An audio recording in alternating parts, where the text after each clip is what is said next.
آہستہ آہستہ چلتے ہیں، اور جب جاہل ان سے گفتگو کرتا ہے تو ان سے وہ بحث نہیں کرتے ہیں بلکہ قالوا سلاما، وہ سلام کہہ کر کے چلے جاتے ہیں۔ تو اگر آپ جاہل ہوئے تو ہم آپ سے بحث نہیں کر سکتے ہیں، اس لیے کہ قرآن نے ہمیں تعلیم دی ہے۔ تو ہم چاہتے ہیں پتہ چل جائے کہ آپ کا مبلغ علم کیا ہے۔ 1.5 گھنٹہ تک جناب کا علمی جنازہ نکلتا رہا، اور جب زیادہ جوش دلایا گیا تو ہم نے دیکھا کہ جناب کے چہرے پر ہوائیاں اڑنے لگی۔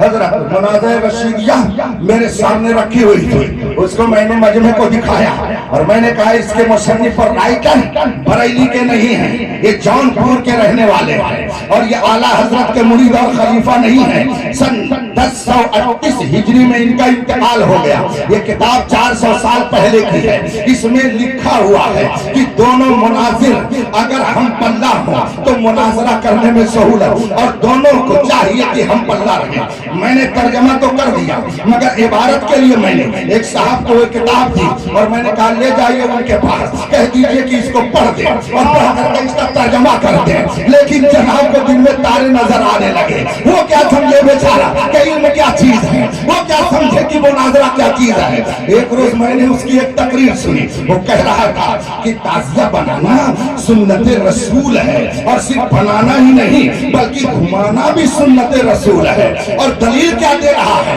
کہ رسول پاک صلی اللہ علیہ وسلم مکے میں امام حسین کو کندھے پر بٹھا کر مکے کی مدینے کی گلیوں میں گھماتے تھے، اور تعزیہ امام حسین کی یادگار ہے تو اسے بھی گلیوں میں گھمانا یہ رسول پاک کی سنت ہے۔ اس لیے کہ حضور نے امام حسین کو مدینے کی گلیوں میں گھمایا، تو ہم اگر ان کی یادگار تعزیہ کو گھمائیں تو یہ رسول پاک کی سنت ہے۔ مارے گھٹنا پھوٹے سر جب اس نے یہ تقریر کی، اس کے ماننے والوں میں نعرے حیدری، سمجھ میں بات آ گئی۔ وائی سے بے نیاز بھی جاہل مطلق ہے، اور ان کے ماننے والوں کا بھی وہی حال ہے۔ اس لیے میں نے سوچا تھا آج ان کا علمی جنازہ نکل جائے گا، لیکن بعد میں سمجھ میں آیا علم ہے ہی نہیں تو علمی جنازہ کیا نکلے گا۔ ہاں جہالت کا جنازہ ضرور نکل جائے گا۔ اب میں نے کہا ذرا یہ کتاب ان سے کہہ دیجئے پڑھ کر کے اس کا مطلب بتا دیں تاکہ لوگ سمجھ جائیں کہ اختر حسین قادری اپنی طرف سے نہیں کہہ رہا ہے بلکہ یہ لکھی ہوئی کتاب ہے، اس کو ماننا تو پڑے گا۔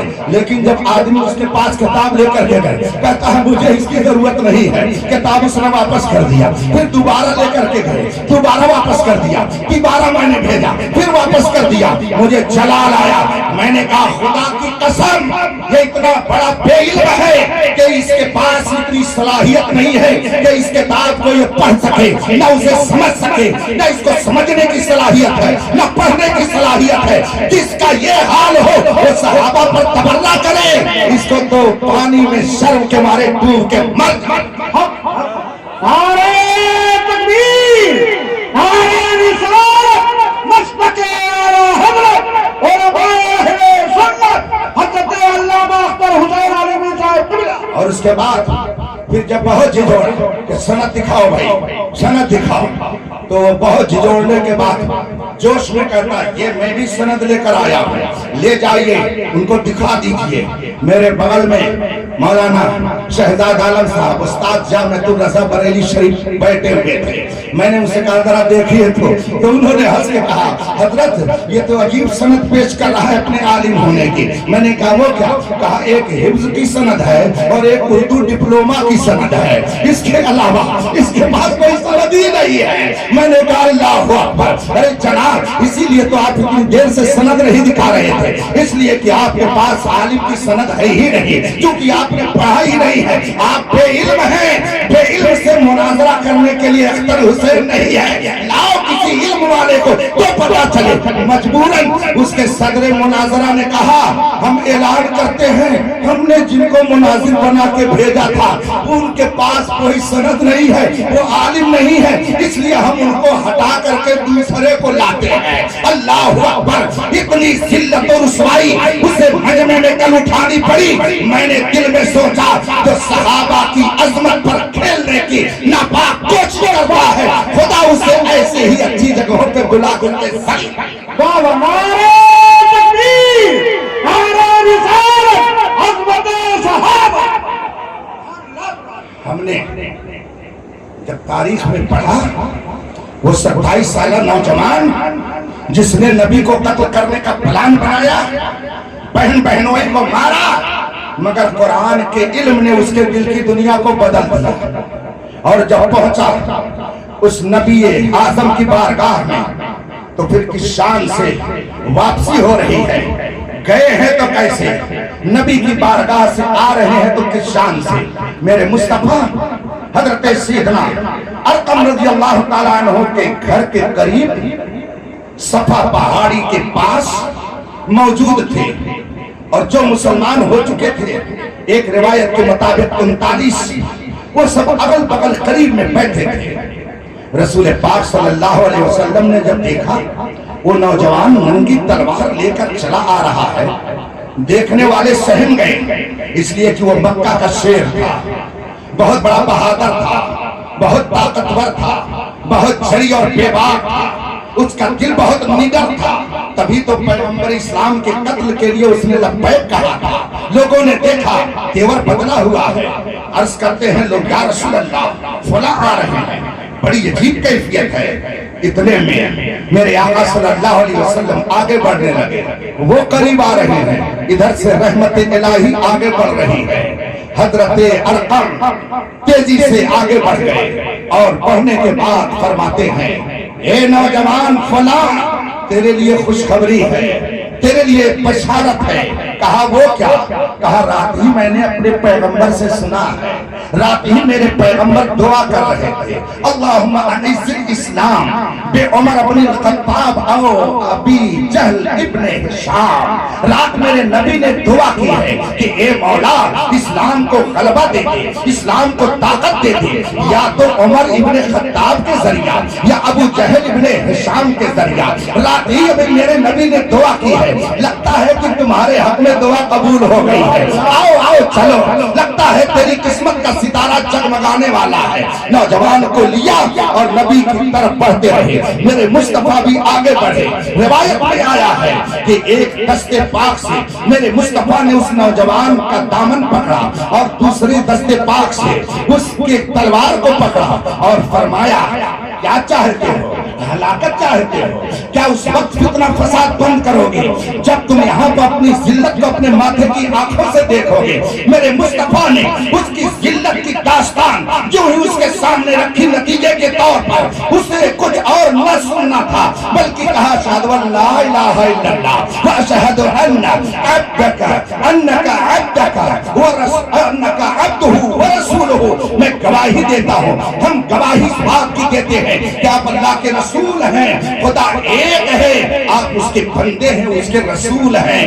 میرے مصطفیٰ نے جب اسے کلمہ پڑھایا اور تھوڑی ہی دیر کے بعد جب اس کے دل کی دنیا بدلی تو اب کہتا کیا ہے وہ نوجوان؟ آپ لوگ چپ کے کیوں رہتے ہیں؟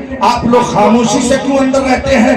لوگوں نے کہا ہمیں ذرا خوف ہے۔ کہا کچھ نہیں، سب باہر نکلو، سب باہر نکلو، دو لائن لگاؤ، ایک لائن میں میں رہوں گا اور دوسری لائن میں یہ میرے مصطفیٰ کے چچا حمزہ رہیں گے۔ لائن لگاؤ سب لوگ۔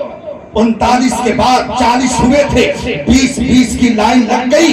ایک طرف وہ نوجوان ہے جو مکے کا شیر بن کر کے آگے کھڑا تھا اور دوسری طرف میرے مصطفیٰ کے چچا ہیں، حضرت حمزہ ہیں، اور وہ نوجوان کہتا کیا ہے؟ چلو چلو لمبی لائن بنا کر کے چلو، اب چھپ کر کے اسلام نہیں رہے گا، اب ظاہر کیا جائے گا۔